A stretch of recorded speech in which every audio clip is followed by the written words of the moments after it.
Hello, everyone, and welcome to the Gospel Tech Podcast. My name is Nathan Sutherland, and this podcast is dedicated to helping families love God and use tech. Today, we have with us Sam Black, who for the last 16 years has been Director of Recovery Education at Covenant Eyes and just recently published a book called The Healing Church, helping churches have the discussion and discernment around the area of pornography and how to find hope and peace in that area and freedom specifically in Christ. So thank you, Sam, for being here with us today. It is an honor to be here. Thank you for having me. And for those of you who are regular listeners, you'll remember that episode 182, Sam joined us back in July. So we're extending that conversation today from what does it look like for the church and for families in general to specifically raising up kids in a tech world. And Sam, in this specific area, I guess I want to just launch the conversation. Big picture, what do parents need to know about porn when raising up young kids in a tech world? This is an important topic. We often worry that if we say anything about these kinds of issues, that maybe will cause too much curiosity. Yeah. But we really need to lean into this. And so when I wrote The Healing Church, what churches get wrong about pornography and how to fix it, I did include a chapter about how do adults get stuck? Well, it usually starts in childhood. And another chapter in there really outlines the importance and value of the church taking some lead on this and helping equip parents, because parents really need some help in understanding the impact of pornography on our kids today. Yeah. And I love that you point out the fear aspect, because a lot of us have bumped into it somewhere, right? Either personal journeys or we know someone who's struggled at this point. And my point in life, I don't know a single family who doesn't have someone who's wrestled with this historically. So we have this fear. We don't want our kids to experience it. We don't want to raise up unhealthy curiosity. Is that a reasonable fear for us as parents? Or are we doing more harm than good in trying to tuck this topic away? The more we tuck it away, the more difficulty our kids are having. So it is not the conversations and equipping them that is the problem. It is that we're saying too little, especially too late. And what I have often found is that parents decide, hey, I'll wait and have this conversation when my kids are old enough to understand. And that usually means they're waiting till their teen years. And suddenly the teen is all embarrassed because they've not had these kind of conversations with their parent before. Once the kid gets embarrassed, the parent gets embarrassed, and it all comes to a screeching halt and nothing really happens. We've all been there, right? We all remember that conversation. Like, no, please, no more. Don't say anymore. So then what can we do? Yeah. So we start early. We start young. We start having these conversations. And I think we need some perspective first. We need to understand that kids are being exposed at young ages. And depending on the study you're looking at, it's somewhere between the ages of 8 and 12. But typically what is happening is we're asking adults, do you recall the first time that you were exposed to pornography? And so we're out of date before we even get the data, right? But also, we're not, how open and honest is our general consumers today? And we're talking about averages, so boys and girls together with that. So our kids are being exposed early, for one. We need to understand that. And what I found, that even in the most protective communities and Christian communities where they're doing their very best to guard their homes, what's appearing on their television sets, what's happening on the devices, even keeping devices away from their kids, their children are still being exposed to pornography. And so I, not so long ago, did a tour of speaking at homeschool events. And these are rather large events. If you've never been to a homeschool event in Florida, there's about 16,000 people who show up to that there. In Minneapolis, St. Paul area, about 10,000 to 12,000 people show up there. I mean, these are 10,000 in Texas and Virginia, and they're all over the place. Yeah. And so here's these families are coming together, and they've selected to do some homeschooling for any number of reasons, but among them is that they want to create a more protective environment. So our kids aren't being exposed to what's happening on the school bus or what other kids are doing on their devices or on the playground, all these kinds of things that happen on a regular basis that they may fear. and yet their children were being exposed to pornography too. Hmm. And here's just some stats of what I pulled from people that we communicated with there. 40% of homeschool parents that who attended our session, came to our booth, et cetera, when we surveyed them, 40% of them said they knew that their child had seen pornography, that they were aware of it. Yeah. So 2% were between the ages of 2 and 4. More than 21% of kids were ages 5 to 8. Over 37% were 9 to 12, and 31% were 13 to 15. So most there's a huge, were under 13. right. Yeah. Isn't that crazy? And 21%, 5 to 8 years old. Yeah. That's the ones their parents absolutely knew that this was the case, right? They were aware of it. Now we have to understand that we have to balance this with the idea that 71% of kids told us, statisticians, that they hide what they do from their parents because they don't want their, it's their secret. They don't want to be, they're going to get their device taken away. Any number of reasons why you might hide what you're doing on your device other than pornography, but that's could be part of it too, right?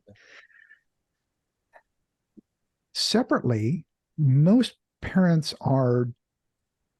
believe 5 myths. Myth number 1 is my kid is a good kid. They would never be curious like I was curious. Now, I was exposed when I was 10 years old at a very, back when it was still magazines and there was no internet, right? Right. Yeah. So we just think that kids wouldn't be naturally curious. But that's true. All kids are naturally curious about what people look like without clothes on. Yeah. But today they don't see just nudity. They see typically video. It's hardcore, demeaning, shocking, frightening, and that can have a big impact on the brain. And maybe we'll come back to that. Myth number two is if my child saw it, they would just look away. They don't realize the impact of their neurology and how that natural curiosity is there. I certainly didn't look away when I was exposed at 10. I took a step forward to get a closer look. Yeah. Number 3, the measures I have in place are good enough. And typically what parents are doing is looking over their kid's shoulder. What are they doing on the computer? Oh, we keep our computer in an open spot. But now that doesn't work anymore because all of our computers are mobile devices in a sense, whether they're laptops or pads or phones. So that idea of doing that didn't work when it was attached to a tower, and it's definitely not working now, right? The good old days when things were attached to a tower and we had to keep it in an open spot. Now it's just going everywhere. Yeah. Number 4, we don't have to worry about our boys or girl. We only have to worry about our boys. We don't need to worry about our girls, right? And I was at an event and a 15-year-old girl brought her mom and dad to the Covenant Eyes booth and said, I brought my mom and dad here because when I was 8 years old, I heard some boys say some words that I didn't understand. And so I asked my dad for his phone and he gave it to me knowing my innocence. And I looked those words up. And that was my first exposure to pornography. And I was so taken by it and couldn't stop clicking. And I didn't know why until I understood more what, when she came to our session and really began, oh, this is the neurology. It was the impacting me even as an 8-year-old. That I would go back to my mom and dad intentionally to look at pornography, and I'd ask for their phones, but they thought, hey, she's a girl, she's young, she's only 8, right? But she's intentionally going to look for pornography and hiding, and only by accident did her parents discover it when she was going on 11. So those are 5 myths that we as parents need to be aware of, which that's 4. And number 5. That's 4. What's number 5? Yeah, thank you. 5 is if I talk to my child about pornography, I'll just pique their curiosity and they'll go looking for it. There it is. Yeah. And what we say found over and over for professionals throughout this field, counselors throughout this field, that giving good, solid information to our kids, we can actually help them protect themselves. They become our allies in helping protect them. Yeah. So we're not doing all the protecting. They're actually assisting us in doing that.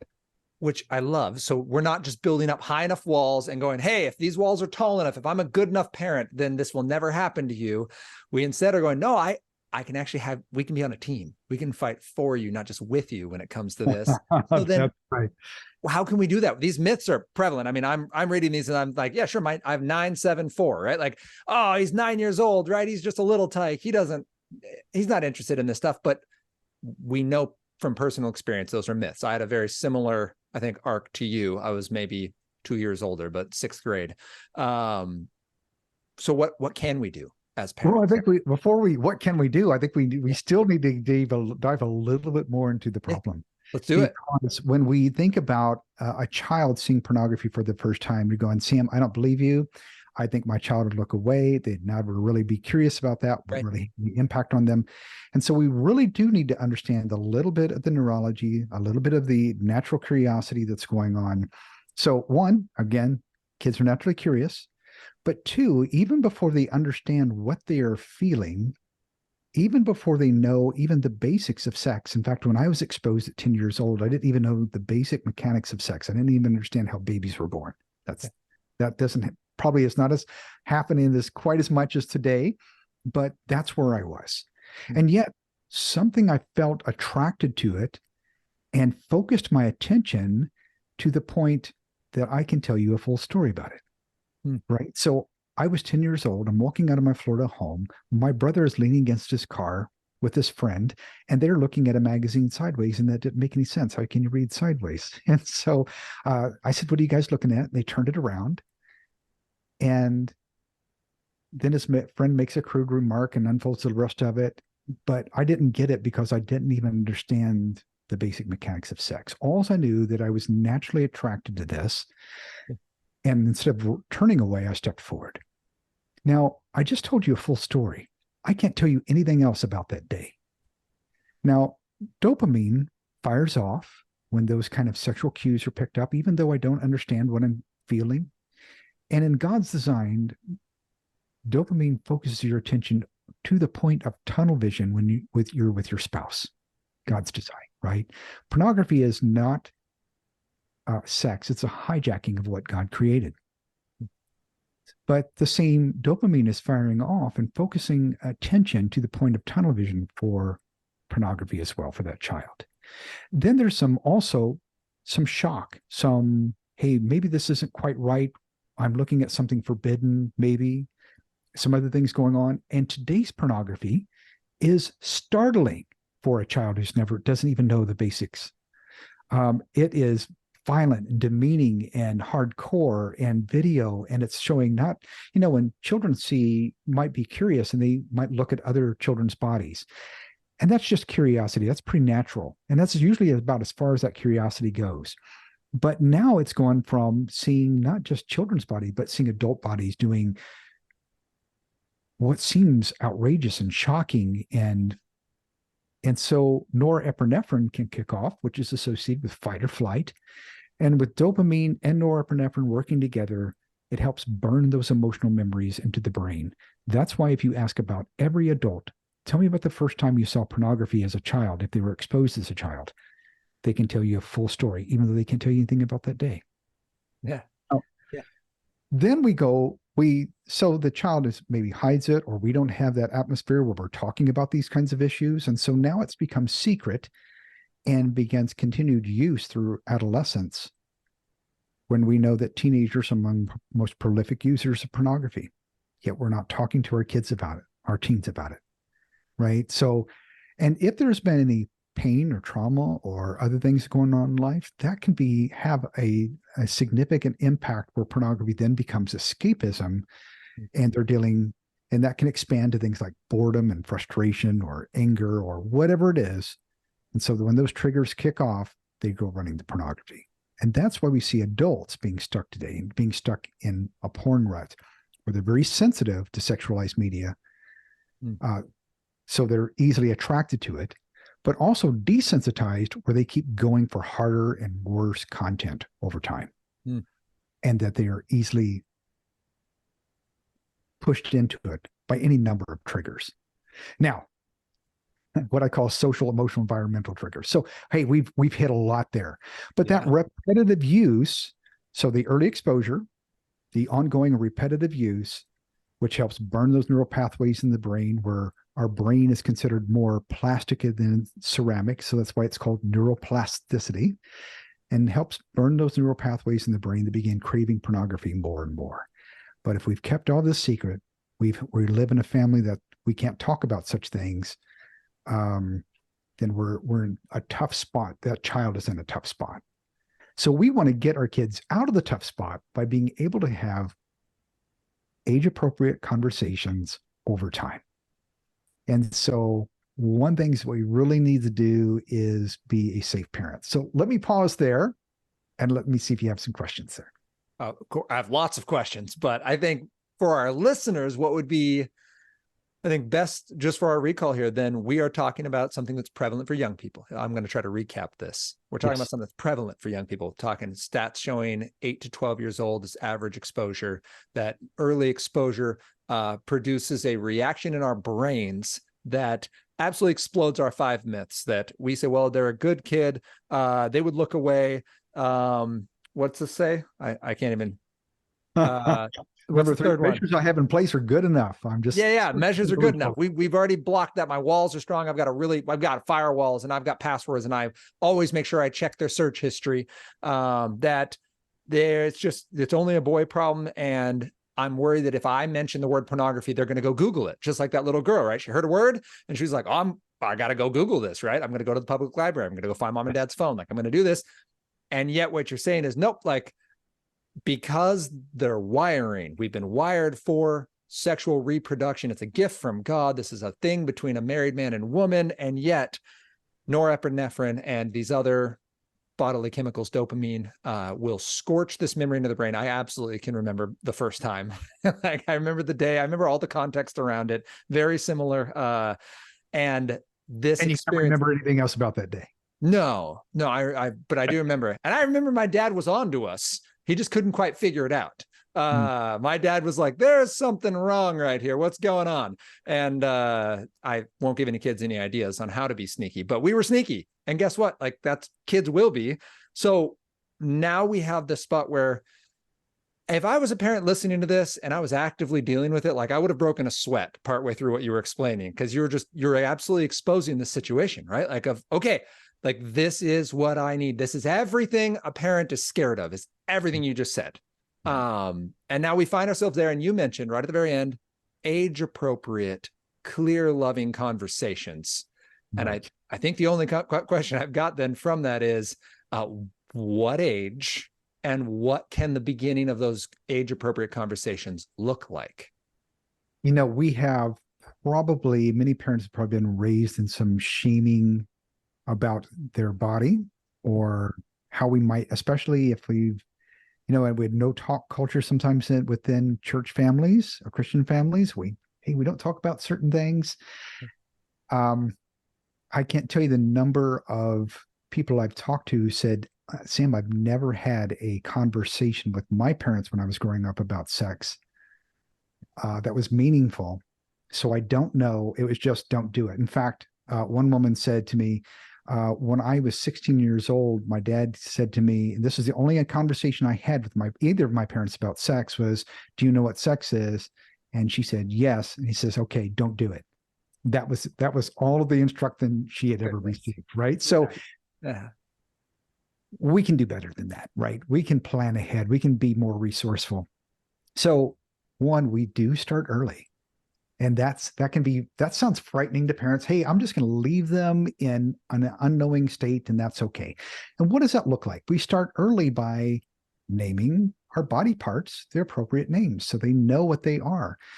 I've served on a coalition for trafficking within my region, and served with state police and et cetera on that effort. And what they have told me over and over and says, Sam, sometimes we can't prosecute because a child can't say what happened to them because they don't even know the names of their body parts. And so we don't want to teach nicknames. We use the names of the correct anatomical names for our body parts. That's okay. And God's not ashamed of that. He made them. He made our bodies. And so the more shame we attach to it, then the more shaming that it becomes for the child as well. So there's certain, we need to teach our kids boundaries. So having those age appropriate conversations, and that again starts at a young age. And I'll come back. So let me give you 4 steps. We start early. Okay. Age appropriate conversations. Okay. Have a specific topic at least every other month. Ooh, and you say, wait, just every other month, Sam? That's all I have to do this? Well, here's what I've often found is if you write it on a calendar and you prepare for that conversation, you will come for that conversation more prepared and ready to have a meaningful conversation with your child. And if you don't put it on a calendar, it's likely that 6 months will go by or a year will go by and you go, I haven't really said anything worthwhile to my kids about this topic, right? Just slips by. And then have many conversations as time allows and time provides. So here, you don't have to do this all on your own. There's a lot of great tools that are available and that are out there. At Covenant Eyes, we provide a tool called Equipped in our Covenant Eyes educational resources that can help you begin having that conversation. There's another resource that I really love. I highly recommend it all the time. And so I've done this in a number of my sessions where in fact, I talked to the author yesterday, and this is called Good Pictures, Bad Pictures. It's amazing. Junior. Love and this that. is for 3 to 7 years old, 3 to 7 year olds. And you're like, what? 3 to 4 years old are seeing this? Well, it's a read along book. And it helps you understand that, we have pictures of our family and our pets, and we hang them on our walls, and these are good pictures. And even when we go on vacation, sometimes we go to the beach and we have a great time there, right? And when we go to the beach, we wear our bathing suits. So now we understand where our bathing suit area is and that it's private. And what does private mean? And why should we do that? And every part of our body is good.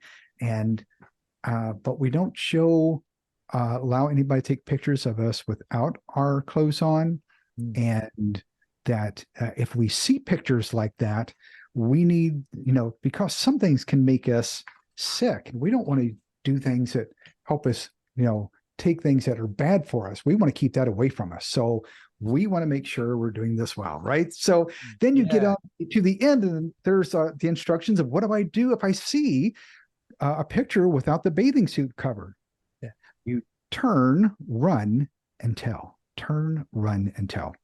So does this work?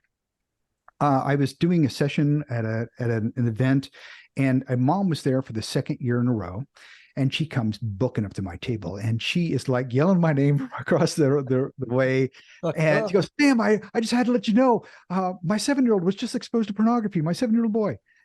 And except she's excited about it, right? Yeah. And you're like, well, we did what you said to do. We began having monitoring our devices, not just filtering, but actually monitoring, so we know what's happening on our devices.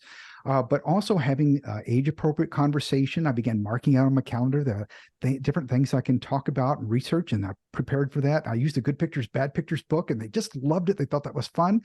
And my 7-year-old son was at my neighbor's house, and their 7-year-old boy had just gotten an iPad for his birthday. And he has found pornography on his own. And then he has taken this device and says to the other child, "Look what I found," and puts it right up in his face. But the boy has been trained, goes, "No, that's pornography." He gets up, walks home, and tells his mom and dad what had happened. Oh, they give him praise and excitement. They're really proud of him. But we want to let the other parents know what happened. So their other parents are flabbergasted. They had never thought that their child would be curious, that they'd only go to good sites, that nothing like that would happen, right? Yeah. And they began investigating a little deeper, and they find that their 7-year-old son has exposed kids throughout the neighborhood to pornography, 7, 8, 9, and 11-year-olds throughout the neighborhood. The only child who said anything, the only child who helped protect themselves was the child who had been trained. All the others kept it their secret. Maybe it seemed a little shameful. Maybe they were shocked by what they saw. Maybe it was their little secret that they wouldn't tell anybody else. Yeah. For whatever reason, the only child who said anything was the one who was trained. That's amazing and so encouraging as a parent, right? That Wow. book, first of all, When did two that things. mom come running up the table like, It's, yeah, my 7-year-old was exposed to pornography? you're like, what is happening right now? But that right. that idea, I love. So Chris McKenna, Protect Young Eyes, loves to say that we celebrate like they just got straight A's, right? This kid just saw something traumatic that's terrible that we hate and responded to it in health and love and trust. And like, we go nuts. Like, I love that. Yes. And as a parent, I actually have that book set aside for this week to go through with my 9-year-old before he goes into 4th grade again. And we've read it before, but like, it's the next one. That's the junior version. There's good picture, bad picture. Yeah, and it's hard, and that one is a little more mature and helps them understand their thinking brain versus their feeling brain and why they may feel some sensations and how they can respond to that, and really helps them turn away, run and tell, and we want to help them do that. Yeah, that's beautiful. And so but we're often very difficult. Okay, we got to get real serious with this conversation, right? I think we have to be very careful as we're talking to our kids. We don't want to lecture. We want to be very approachable. Okay. It is, we want to make it safe. We need to be the safest person in their life and that nothing is off limits. So I stole what I call the freak out dad game from a counselor. I played it with my kids, with my son, and this is how it goes. I would say, okay, I want you to go in the other room, and I want you to think of a good story that you think you can really freak me out about. Just, it's got to be shocking and something real life or fictional. Yeah, I left it up to him, but it was, okay. The idea behind it was, this is probably fictional. It's okay. You can just make up whatever you want, but your ideas, you're going to come and see if you can freak me out. Can you do that? Oh yeah. Oh yeah. I can freak you out, Dad. So, he comes out of his room, Dad, I want to tell you a story. He's like, oh, what happens? Well, we were yada, yada, yada, whatever it was. I think one time the practice was, me and some boys were, down at the store, and one of them had, a phone, and they were looking and showing pictures to each other and something. And anyway, whatever it was, I was like, oh, well, tell me more about that. How did that make you feel? Right. And what was your reaction to that? Oh, I'm so glad you told me about that. It just became a conversation, and I didn't go, what have you been doing? That kind of thing. It became a natural conversation. And when you practice it, then they know how to react and they know that you're safe. So it becomes a clearing way for you to have that ongoing every other month conversation, but also for those many conversations that happen along the way. And sometimes it can be really funny. But I remember driving in our minivan and my son asking me, Dad, what's a condom? And I think he's 6 or 7 years old, whatever. And so the most important thing you can ask is, where did you hear that? And can you tell me more? Tell me what you know about that. So one, you need to set some bound, you're getting a frame from where they've heard it, how much they know about it. And so you can have the appropriate conversation to meet the need. Now, in this case, he goes, yeah, we're going to go to see Aunt Annie, and she lives in that some place that's. He says, oh, you mean a condominium? That's what you mean. And so that was an easier conversation than where I thought it was going to go. Yeah. But so you always ask, where did you hear that? Tell me more. What do you know? Yeah. Tell me what you know so far. And then you can build off that, so you can have age appropriate conversation without going too far, farther than where they need to be, right? Mm. But they're not going to do that if they have some fear of talking to you. Mm. And so I have this terrible wrinkle right here in the center of my forehead that has been around since my 20s, right? And when I think, I sort of frown. And so my wife will tell me, hey, Sam, you're frowning. and I'll like, yeah, I'll try to lift that Look frown from my surprised. mouth, right? And so we need to be conscious of our body language, because not only are we want to say the right things, but sometimes our tone and how we're talking and what our body language is saying is so important for that child. And our arms crossed, or are we open, and is our face welcoming, or is it about the lecture, or do you feel uncomfortable having a conversation with your child, or are you coming there with ease? And they're going to pick up on all that. And so you want to do as much you can to make these conversations go with ease and comfort. You're training your child in the way they should grow up. They'll not soon depart from it, right? Yeah. Proverbs 22:6 in them.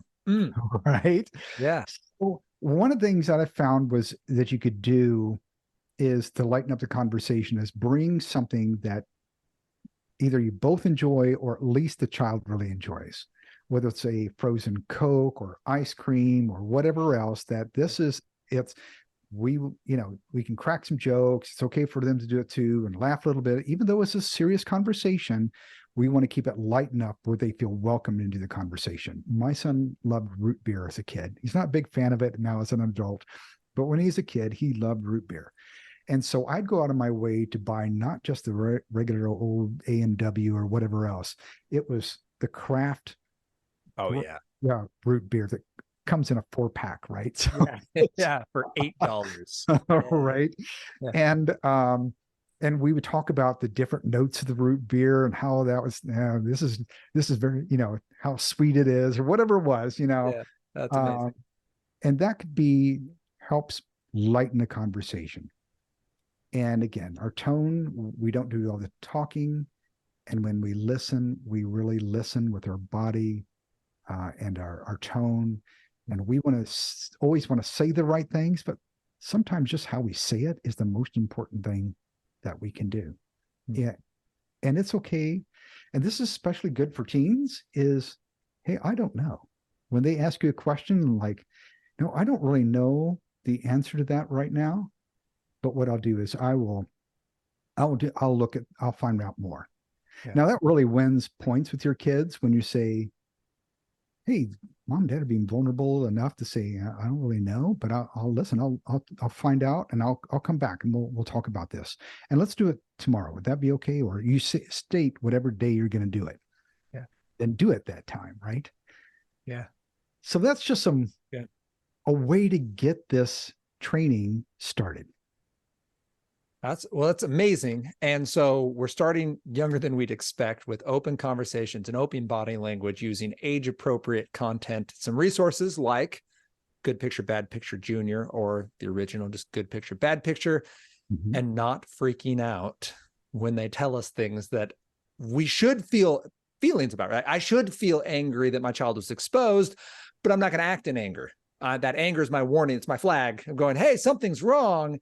And I'm acting in love, or I should feel fear that this could hurt my child, because it can. It's a wild beast that will just ravage their hearts. And yet I'm not acting out of fear. I'm acting out of the hope I have for them. And I love the way you've emphasized that. There's so many ways we could take this, but I want to put a pin on this for the parents who are listening, so that it stays applicable. I guess I just have 2 questions. And the first, I actually don't know which one should be first, so I'll just tackle them in any old order. Smartphones. You mentioned it multiple times. I mean, iPads and smartphones, those are typically the ways kids are getting into this. Do you have an age that you suggest for parents to give their children smartphones, or a way to process that? We were talking just earlier about Chris McKenna from Protect Young Eyes, and I provided you a link that provides really a variety of tools and monitoring and parental controls that you can do on a number of devices. And so that link leads you to Protect Young Eyes and that page for that. Perfect. So because we need different tools for different ages. State the question again. I got lost. Oh no, you're good. You're good. I was smartphones specifically. And so where I went from that is Chris McKenna. I've heard them say this over and over again, and I wholeheartedly agree, is wait to 8. You can remember it, or wait to 8th grade. not 8 years old, wait till eighth grade for a device. You know, kids are younger and younger are having smartphones and smart devices. Yeah.